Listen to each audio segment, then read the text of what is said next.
My name is Victoria, and I am 28 years old.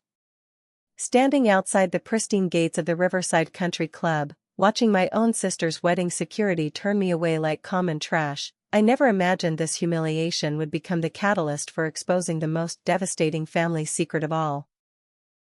What started as a cruel rejection at those golden gates ended with my sister's perfect facade crumbling, my parents' empire in ruins, and a truth so explosive it shattered everything we thought we knew about blood, loyalty, and the price of betrayal. Hey everyone, before we dive into this incredible story of family karma, I would love to know where you are watching from. Drop your location in the comments below and do not forget to hit that like button and subscribe for more shocking family drama stories. Trust me, you are going to want to stay until the very end because what happened next will leave you absolutely speechless. The morning of September 15th started like any other Saturday, except my younger sister Charlotte was getting married to her college sweetheart Marcus at the most exclusive venue in our city. I had spent weeks preparing for this day, carefully selecting a modest navy dress that would not upstage the bride, getting my hair professionally styled, and even splurging on an expensive gift from their registry. Despite our complicated relationship, Charlotte was still my sister, and I wanted to support her on the biggest day of her life. The trouble began the moment my Uber dropped me off at the country club entrance. The imposing wrought iron gates were flanked by two security guards in crisp black suits, checking names against their exclusive guest list. I approached with confidence, assuming my name would be there alongside the other family members. After all, I was the bride's only sister. Victoria Summers, I announced cheerfully to the first guard, a stern-faced man with graying temples. He scanned his tablet methodically, his finger sliding down the alphabetical list. His expression remained neutral until he looked up at me with barely concealed disdain. "I do not see your name anywhere on this list, miss." My heart dropped. There must be some mistake. I am Charlotte's sister. Charlotte Summers, the bride. The second guard, younger but equally intimidating, stepped forward. "Ma'am, we have strict instructions about uninvited guests attempting to crash this wedding." The bride specifically mentioned that certain family members were not welcome. The words hit me like a physical blow. Certain family members? What are you talking about? I am her sister. Look, lady, the first guard continued, his tone growing more aggressive, we deal with people like you all the time. Family drama, jealousy, whatever your issue is with the bride, you need to take it somewhere else. This is a classy event for respectable people, not for troublemakers trying to cause scenes. Other guests began to notice the commotion. Well-dressed couples in designer clothes whispered among themselves as they passed through the gates effortlessly. I felt their judgmental stares burning into me, their assumption that I must be some kind of wedding crasher or unstable relative who deserved this treatment. "Please," I pleaded, pulling out my phone. "Let me call Charlotte. There has been a misunderstanding." "No phone calls," the younger guard snapped. "You need to leave the premises immediately, or we will call the police." The humiliation was crushing. Here I was, dressed in my finest clothes, holding a wedding gift, being treated like trash by security guards while my own sister's other guests walked past me with pity and disgust. The country club's pristine facade suddenly felt like a fortress designed to keep people like me out. As I stood there in shock, a familiar voice called out from behind me. "Victoria? What are you doing out here?" I turned to see my cousin Jennifer approaching with her husband. Jennifer had always been neutral in family conflicts, maintaining relationships with everyone despite the drama that occasionally erupted between relatives. "They say I am not on the guest list," I managed to say, my voice trembling with a mixture of embarrassment and growing anger. Jennifer's face immediately darkened. "That is impossible. You are Charlotte's sister. Let me talk to them." But as Jennifer approached the guards, I noticed something that made my blood run cold. Through the ornate gates, I could see the wedding reception area being prepared. The floral arrangements were stunning, the tables set with crystal and silver, everything picture-perfect for Charlotte's dream wedding. But what caught my attention was not the decoration. It was my mother, standing near the bridal suite entrance, engaged in heated conversation with a man I recognized as Charlotte's future father-in-law. Even from this distance, I could see the tension in their body language, the way my mother kept glancing around nervously as if afraid of being overheard. Something was wrong. Very wrong. Jennifer returned looking confused and frustrated. They insist your name was specifically removed from the list by the bride herself. They have written instructions not to admit you under any circumstances. The pieces began falling into place with sickening clarity. This was not an oversight or a mistake. Charlotte had deliberately excluded me from her wedding, but why? We had talked just last week about the ceremony details. She had seemed excited for me to be there. Jennifer, I said quietly, I need you to do me a favor. Go inside and keep your eyes open. Something is not right here, and I think Charlotte might be in trouble.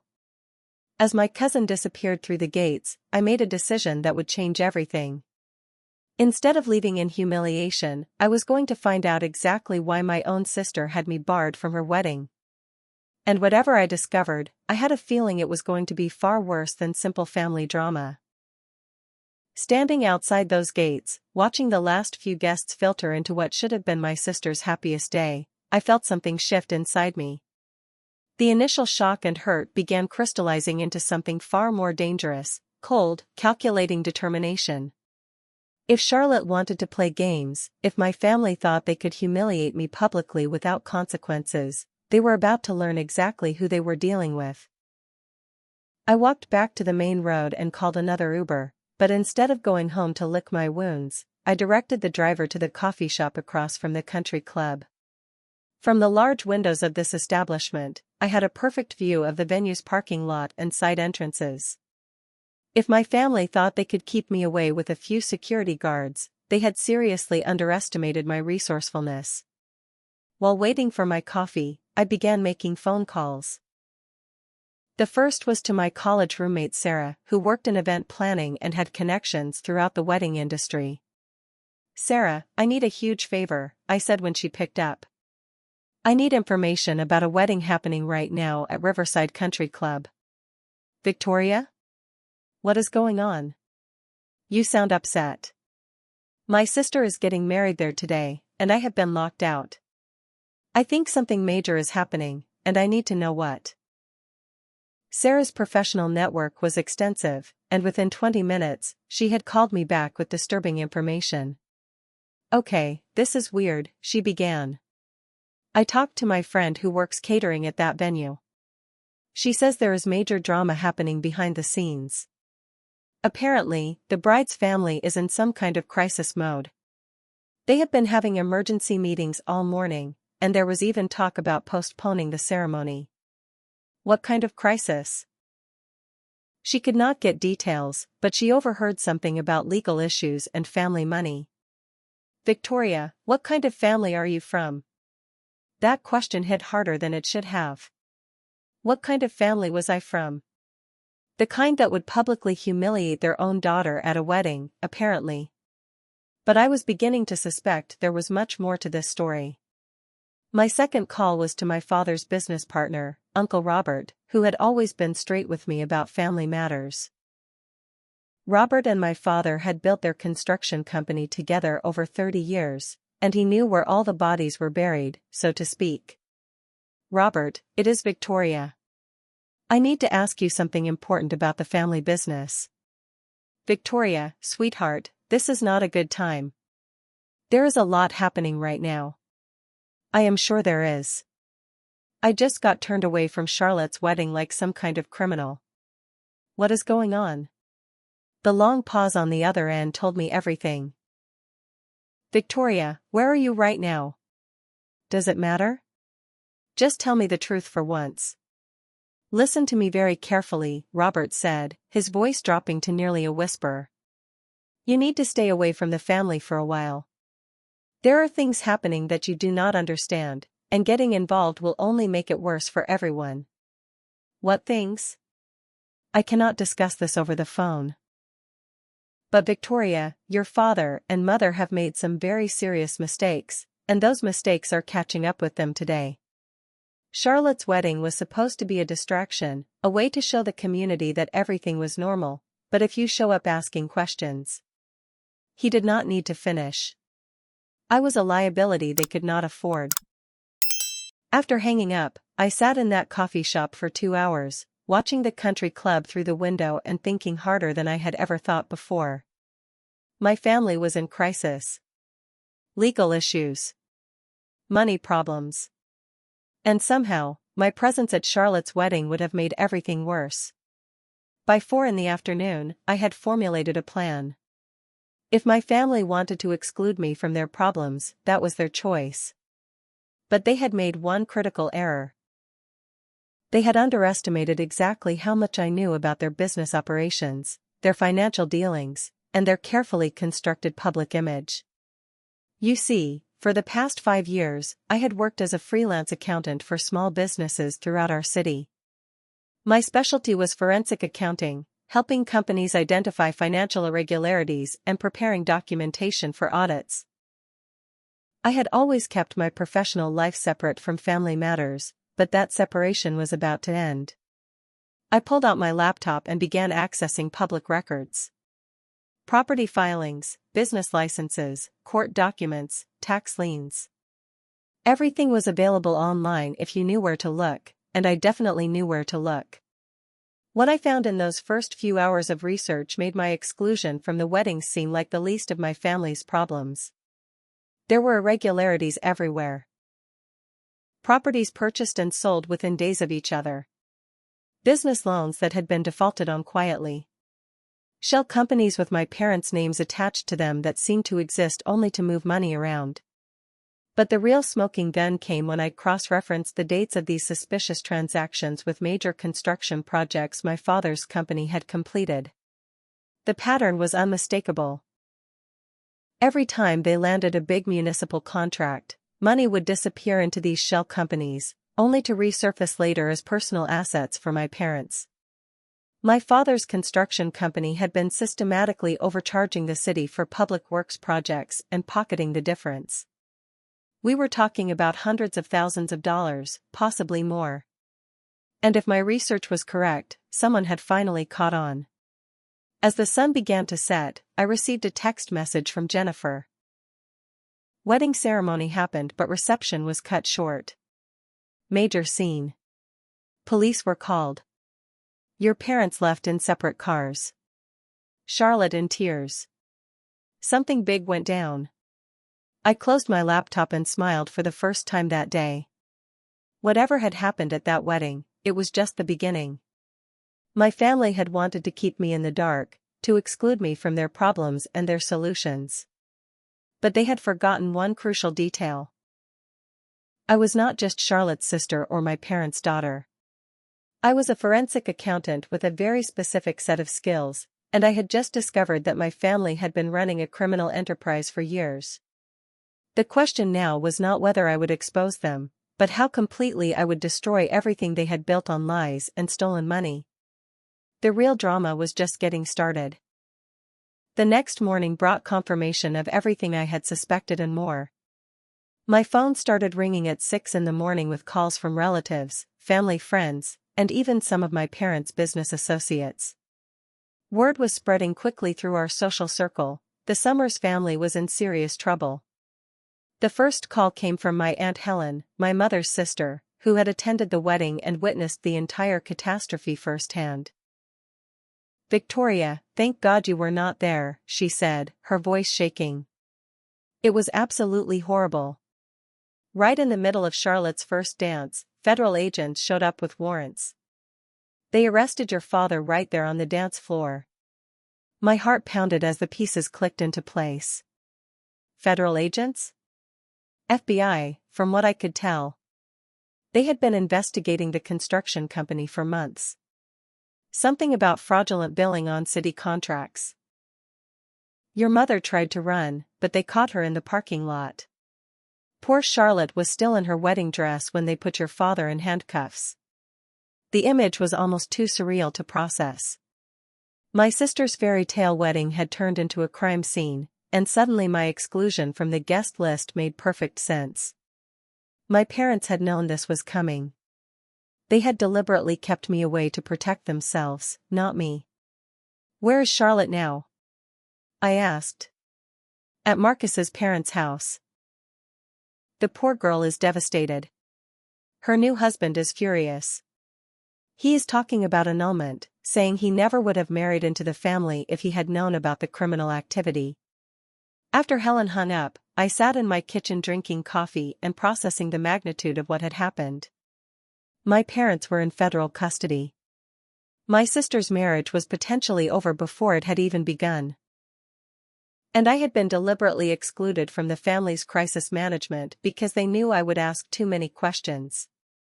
But they had miscalculated badly. Instead of protecting me from their problems, they had turned me into their biggest threat. My phone rang again. This time it was Jennifer, calling from her car. "Victoria, I am driving over to your apartment right now. We need to talk." When Jennifer arrived 30 minutes later, she looked like she had not slept. Her usually perfect hair was disheveled, and her eyes were red from crying. "I have never seen anything like what happened yesterday," she began as soon as I let her in. "The whole wedding just imploded.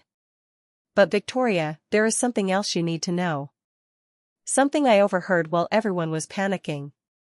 She pulled out her phone and showed me a voice recording. I started recording when I realized how serious this was. "Listen to this." The audio was muffled, but I could clearly make out my mother's voice talking to someone, probably her lawyer, on the phone. "We kept Victoria away because she knows too much about the business.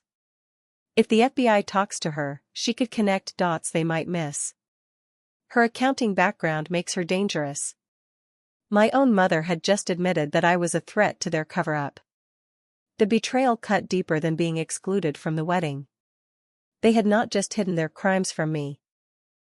They had actively worked to ensure I could not help law enforcement uncover the full extent of their fraud. "Jennifer," I said carefully, "how much do you know about my parents' business operations?" "Not much, but I know your Uncle Robert has been trying to distance himself from the company for months. He kept making comments about your father getting too aggressive, taking unnecessary risks." That aligned with what Robert had tried to tell me the day before. He had seen this coming and had been trying to protect himself. Which meant he might be willing to cooperate with my plans for justice. I called Robert immediately. This time, when he picked up, his tone was completely different. "Victoria, I was hoping you would call. We need to meet in person. There are things you need to know, and I need your help." We arranged to meet at a diner outside the city, away from anyone who might recognize us. When I arrived, Robert looked like he had aged 10 years overnight. His usually confident demeanor had been replaced with obvious anxiety and exhaustion. "Your parents have been running side deals for 3 years," he said without preamble. "I tried to stop it, but your father said I was being paranoid. They were inflating project costs, billing the city for materials they never purchased, and funneling the excess into personal accounts." "How much money are we talking about?" "Over the past 3 years? Probably close to $2 million. The number hit me like a physical blow. $2 million stolen from taxpayers, from the community where we had grown up, where people knew our family name and trusted my father's reputation. Robert, I need you to understand something. I am not going to help my parents cover this up. I am going to make sure they face full consequences for what they have done." He nodded slowly. "I was hoping you would say that. Because I have documentation of everything. Bank records, invoices, communications between your father and the city officials who were helping him. I have been keeping copies of everything for months, waiting for the right moment to come forward." "You have evidence?" "Boxes of it. Hidden in a storage unit downtown. Victoria, I want to turn everything over to the FBI, but I need someone I trust to help me organize it properly. Someone who understands financial documentation and can present it in a way that tells the complete story." And there it was. The opportunity one had been hoping for since yesterday. Not just revenge against the family that had betrayed and excluded me, but genuine justice for the crimes they had committed. Robert, I want you to know that helping the FBI will probably mean testifying against my father. Are you prepared for that? Your father stopped being my friend the moment he decided to drag our company name through criminal activity. I built that business honestly for 30 years, and he destroyed our reputation in 3. Yes, I am prepared to testify. We spent the next 2 hours going through Robert's preliminary evidence. The scope of the fraud was even more extensive than I had initially calculated. Shell companies, kickbacks to city officials, falsified inspection reports, phantom employees on city projects. My father had not just been stealing money, he had been running a comprehensive criminal enterprise. But as devastating as the evidence was, I realized we needed more than just financial documentation. We needed someone on the inside who could confirm the operational details of how the fraud had been executed. Robert, who else in the company knew about this? The office manager, Patricia, definitely knew. She processed most of the paperwork. And probably 2 or 3 of the senior foremen who supervised the city projects. Do you think any of them would be willing to cooperate with the FBI? Patricia might. She has been nervous about the whole thing for months. And Victoria, there is something else. I think Charlotte knew more than she let on. That stopped me cold. What do you mean? She was doing some bookkeeping for the company last summer, helping out while Patricia was on vacation.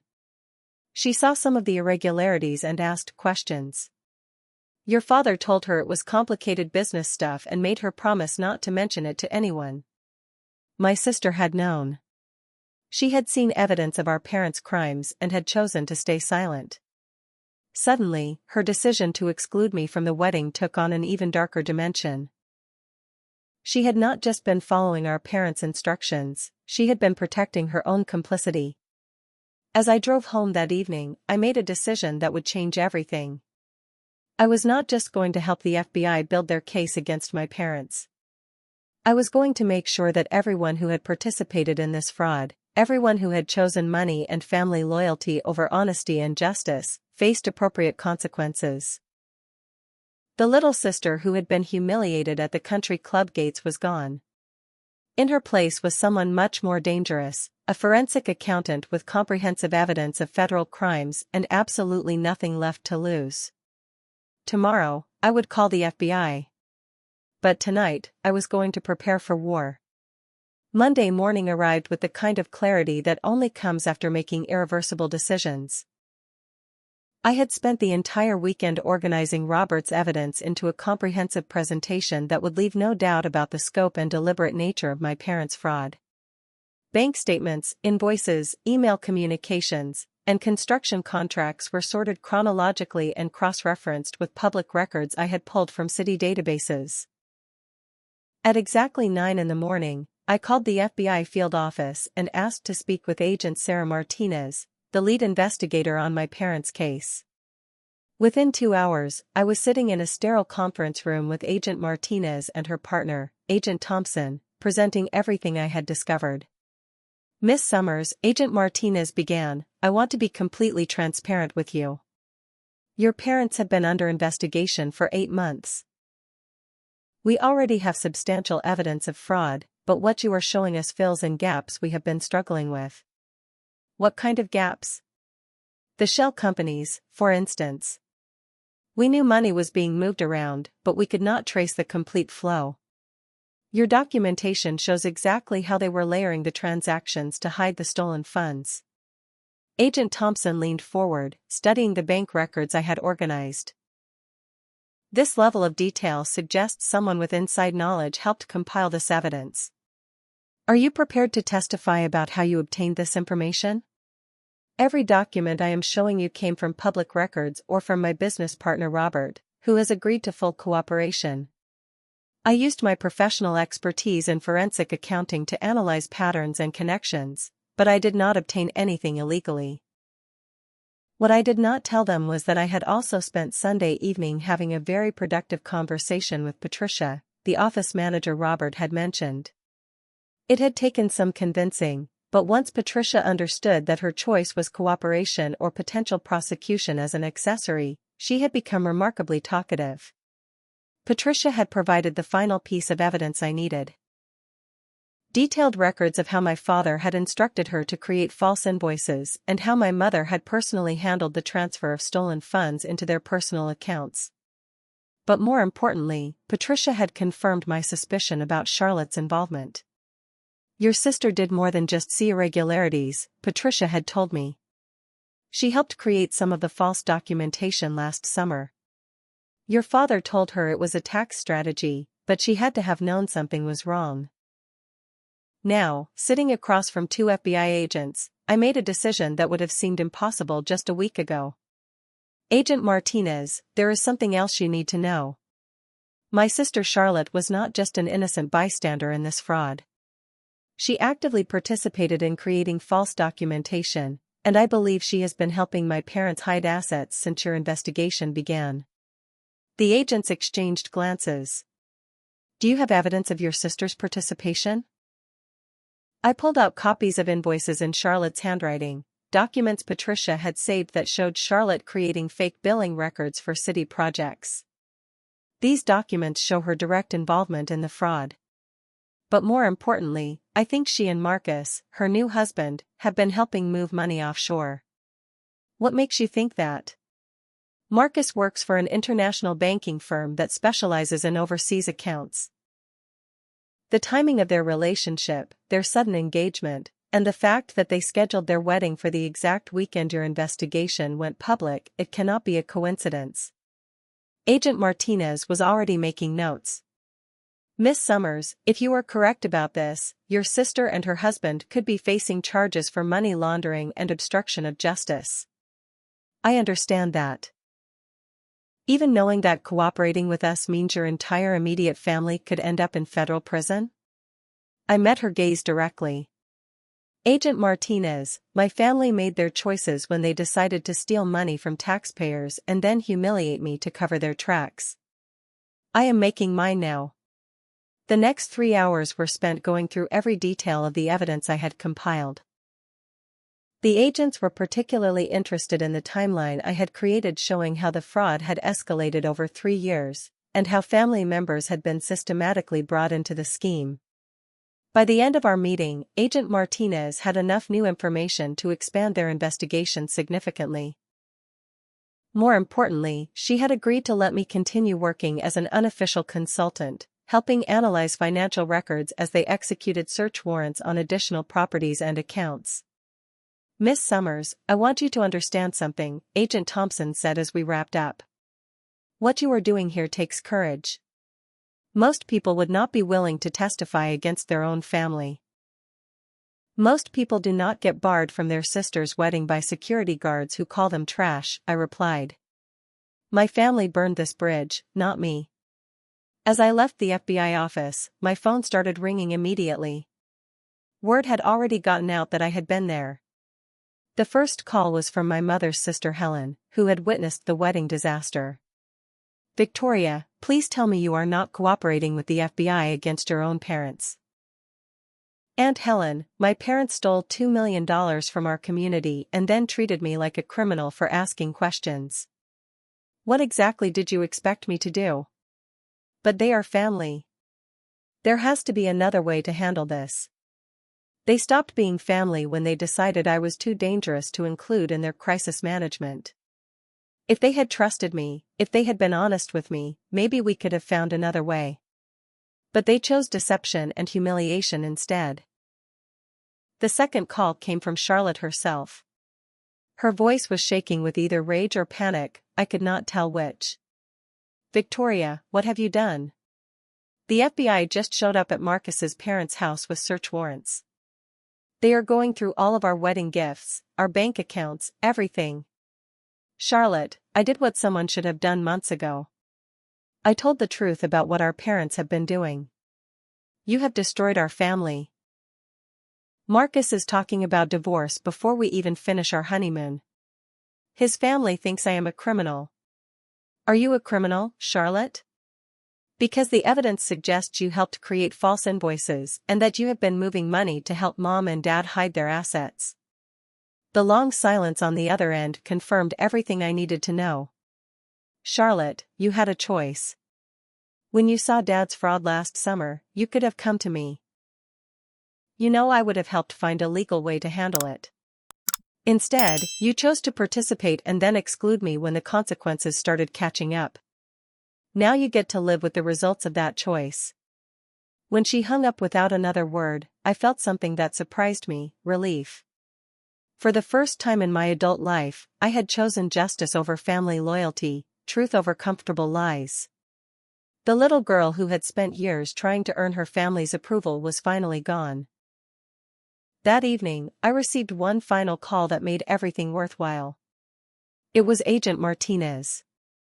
Miss Summers, I wanted to let you know that based on your evidence and testimony, we have just arrested your sister and her husband on charges of money laundering and conspiracy to commit fraud. We also executed search warrants that uncovered offshore accounts containing over $800,000 in stolen funds. What happens now? Now we build cases that will ensure everyone involved faces appropriate consequences for their crimes. And Miss Summers? Thank you. Without your cooperation, we might have recovered the money, but we never would have uncovered the full scope of this conspiracy. As I hung up the phone, I realized that the humiliation I had felt at those country club gates had been transformed into something much more powerful. The satisfaction of seeing justice served against people who thought family connections would protect them from the consequences of their actions. The girl they had called trash had just taken down their entire criminal enterprise. The next 48 hours unfolded like watching a controlled demolition in slow motion. Everything my family had built over decades, their reputation, their business, their social standing, crumbled piece by piece as the full scope of their crimes became public knowledge. Tuesday morning brought the first wave of media coverage. The local newspaper ran a front-page story with the headline "Prominent Construction Family Charged in Federal Fraud Case," complete with photos from Charlotte's wedding that someone had leaked to the press.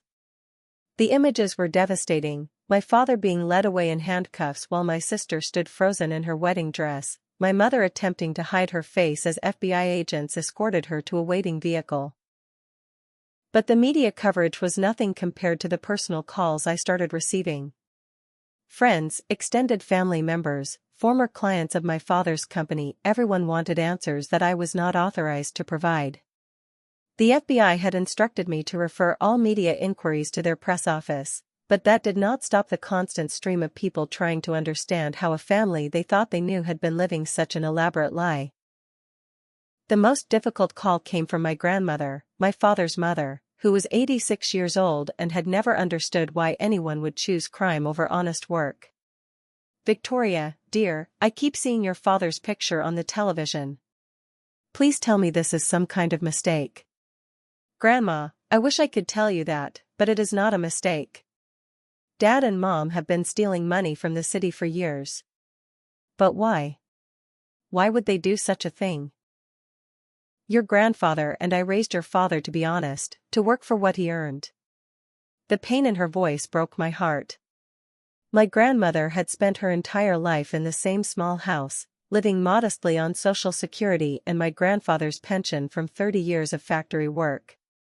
The idea that her son had become wealthy through theft was incomprehensible to her. "Grandma, I do not know why they made the choices they made. But I want you to know that I am trying to make sure the stolen money gets returned to where it belongs." "You are testifying against your own father?" "I am testifying for the truth. Grandma, they excluded me from Charlotte's wedding because they knew I would ask questions about their business.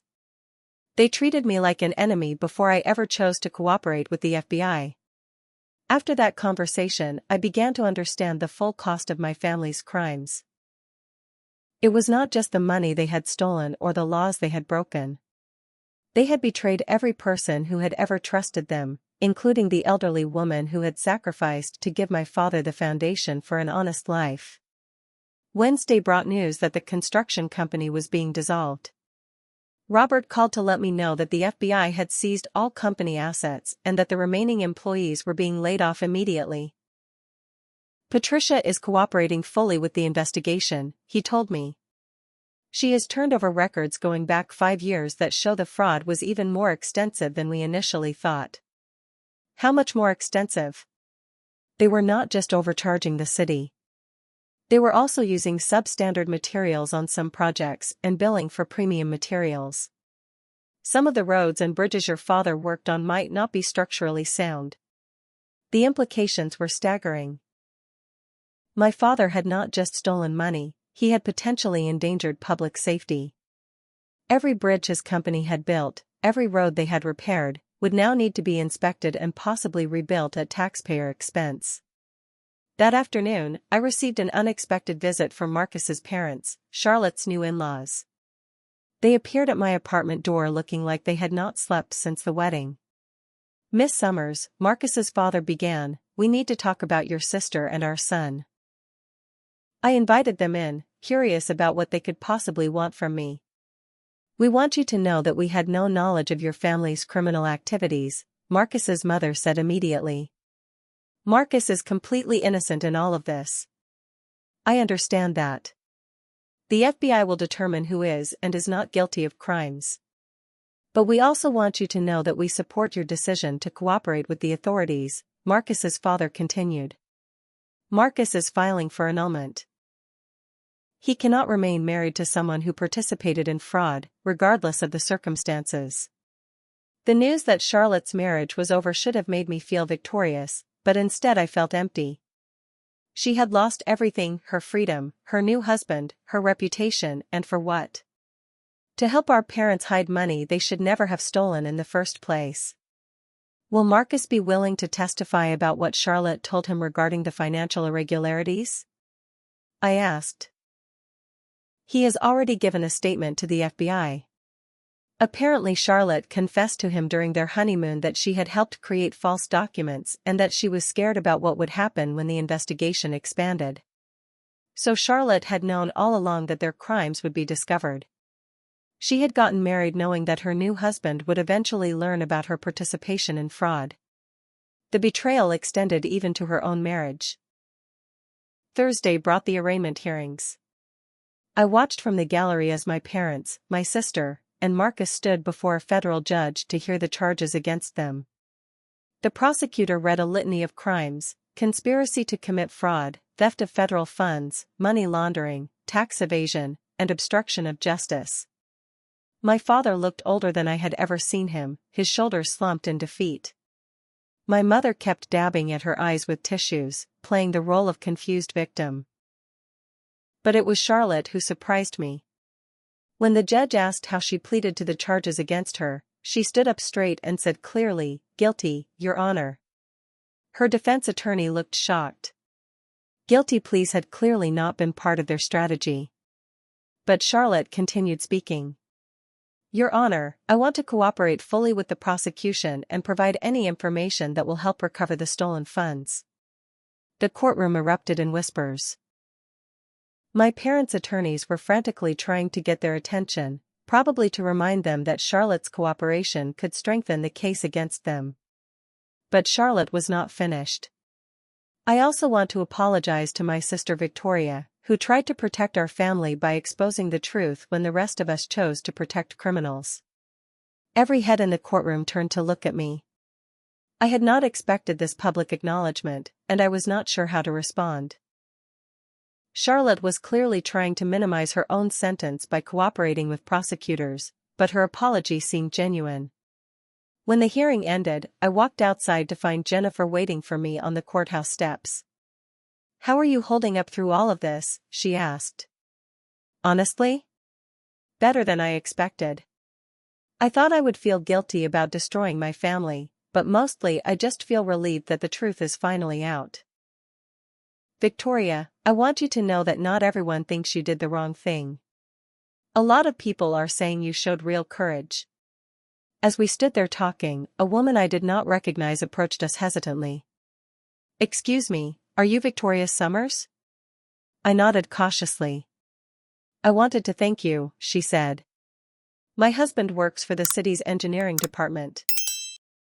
He has been trying to report safety concerns about some of your father's construction projects for months, but his supervisors kept ignoring him because your father had political connections.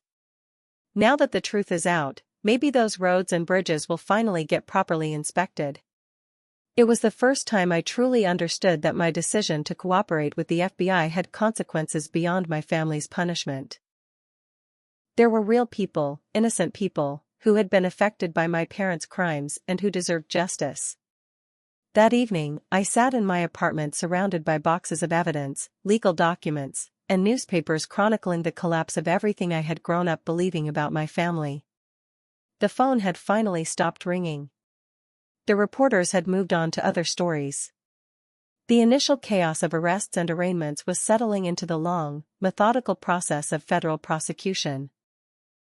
For the first time in a week, I was completely alone with the magnitude of what had happened. My family was gone, not through death or distance, but through choices that had revealed who they really were underneath the facade of respectability they had maintained for so long. But as I looked through the evidence that would help convict them, I realized I was not mourning the loss of my family.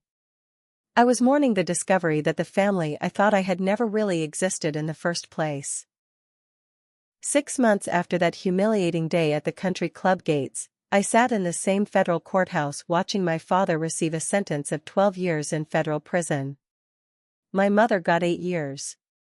Charlotte, because of her cooperation and guilty plea, received 3 years with the possibility of parole in 18 months. The judge's words during sentencing captured exactly what I had been feeling throughout this entire ordeal. The defendants did not just steal money from taxpayers. They betrayed the fundamental trust that holds communities together. They used family bonds and social connections to facilitate crimes that hurt every honest citizen in this community. Marcus had indeed received his annulment and had moved to another state to start over with a different bank. I had heard through mutual friends that he was engaged to someone new, someone whose family background had been thoroughly investigated before he proposed. I did not blame him for wanting a completely fresh start. But the real vindication had come 3 months earlier, when Agent Martinez called to inform me that their investigation had uncovered additional crimes involving city officials who had been taking bribes from my father. The corruption had extended far beyond my family, and my cooperation had helped expose a network of fraud that had been operating for nearly a decade. Miss Summers, because of your assistance, we have recovered nearly $3 million in stolen funds, and we have indicted 8 additional people who were involved in this conspiracy. The impact of your decision to come forward has been enormous. The recovered money was being used to repair the substandard construction work my father's company had done, ensuring that roads and bridges were actually safe for public use. Knowing that my testimony had helped protect people from potential infrastructure failures made every difficult moment of the past year worthwhile. My professional life had completely transformed as well. Word had spread through the forensic accounting community about my role in uncovering the construction fraud, and I was now working as an independent consultant for the FBI and several other law enforcement agencies. Instead of helping small businesses with routine audits, I was tracking down complex financial crimes and helping prosecutors build cases against white-collar criminals. The irony was not lost on me that my family's betrayal had led to the most meaningful and successful career I had ever imagined. But the most unexpected development had been the family I had found to replace the one I had lost. Robert had become like a father to me, teaching me about business ethics and helping me understand how good people could make principled decisions even when those decisions carried personal costs. His willingness to sacrifice his business partnership to expose fraud had shown me what real integrity looked like. Patricia, the office manager who had provided crucial testimony, had become a close friend and mentor.